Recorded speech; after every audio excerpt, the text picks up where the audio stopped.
ಸರ್ಪಕಾಯ ಸಾಮಾನ್ಯವಾದ ಅಧಿಪತಿಯಲ್ಲ.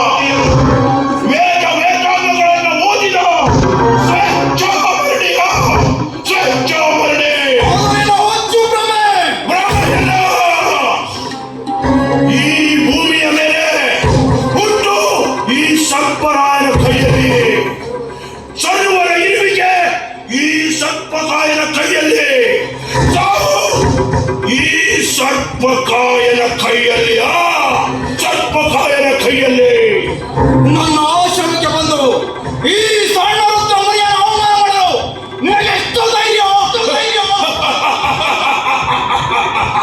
ಅವಮಾನ ಅಷ್ಟೇ ಅಲ್ಲ, ಒಂದು ಸಾಡಿದರೆ ನನ್ನಿಂದಲೇ ನಿನ್ನ ಅವಸಾನ. ಸಹೋದರಮಣಿ ಶಿವಭಕ್ತಿ ಅಮೋದಿನಿಯಲ್ಲಿ ಅಮಾನುಷವಾಗಿ ಮೋಹ ಪರೋಷಕ್ಕೆ ಮೃತ್ಯು ಕೂಪಕ್ಕೆ ತಳ್ಳಿದ ದುಷ್ಟ ರಾಜನೇ. ನಿನ್ನ ಪಂಚೇಂದ್ರಿಯಗಳನ್ನು ಹಿಡಿದವನಿದ್ದರೆ ಸರಿ, ಇಲ್ಲದಿದ್ದರೆ ಇದೇ ಗದೆಯಿಂದ ನಿನ್ನ ಪ್ರಾರ್ಥನೆ ಮಾಡಬೇಕಾದಿತ್ತು. ಸರ್ಪಕಾಯ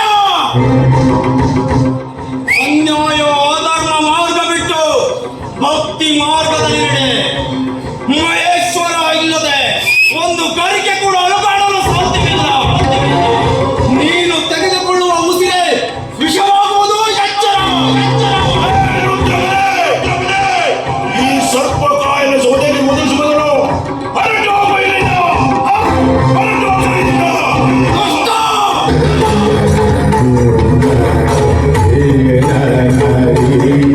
ನಮ್ಮ ತಪಸ್ಸನ್ನು ಭಂಗಗೊಳಿಸಿ ನನಗೆ ಅವಮಾನ ಮಾಡಿದ್ದಕ್ಕೆ ನಿನಗೆ ಈ ಕ್ಷಣದಲ್ಲಿ ಶಾಪ ನೀಡುತ್ತಿದ್ದೇನೆ.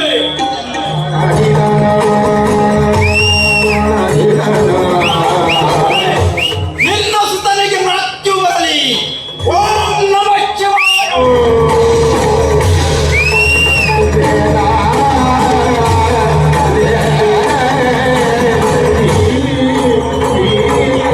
ಏನೋ ನನ್ನ ಅಸ್ತ್ರದಿಂದಲೇ ನನ್ನ ಮೃತ್ಯು, ನನ್ನ ಪುತ್ರನ ಮೃತ್ಯು ಅಸಂಭವ.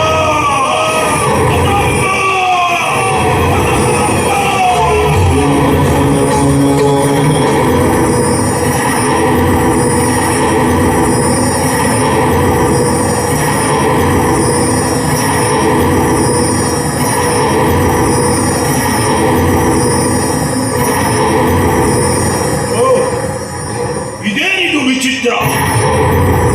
ಆ ಮುನಿಯ ಶಾಪಕ್ಕಾದ ಒಡನೆ ಎಲ್ಲವೂ ಕಡಗಡನೆ ನಡುಗುತ್ತಿವೆ, ಪರ್ವತಗಳು ಕಡಗಡನೆ ನಡುಗುತ್ತಿವೆ, ಸಮುದ್ರವೇ ಬೋರ್ ಕರೆದು ಬರುತ್ತಾ ಇದೆ, ಮರಗಳೆಲ್ಲವೂ ಭೂಮಿಗೆ ಉರುಳುತ್ತಿವೆ. ಆ ಮುನಿಯ ಶಾಪಕ್ಕೆ ಅಷ್ಟೊಂದು ಬರುವೆ? ಇಲ್ಲ, ಸಾಧ್ಯವೇ ಇಲ್ಲ. ಪ್ರತಿದಿನ ನಿನ್ನ ಬಾಯಲ್ಲಿ ಓಂ ನಮಃ ಶಿವಾಯ, ಓಂ ನಮಃ ಶಿವಾಯ ತಪ್ಪಿಸಬಹುದು. ಇನ್ನು ಮುಂದೆ ನೀನು ಓಂ ನಮೋ ಸರ್ಪಕಾಯ, ಓಂ ನಮೋ ಸರ್ಪಕಾಯ. ನಾನು ಸರ್ಪೋಕ್ಷಿಪುರದ ಒಡೆಯ ಸರ್ಪಕಾಯ.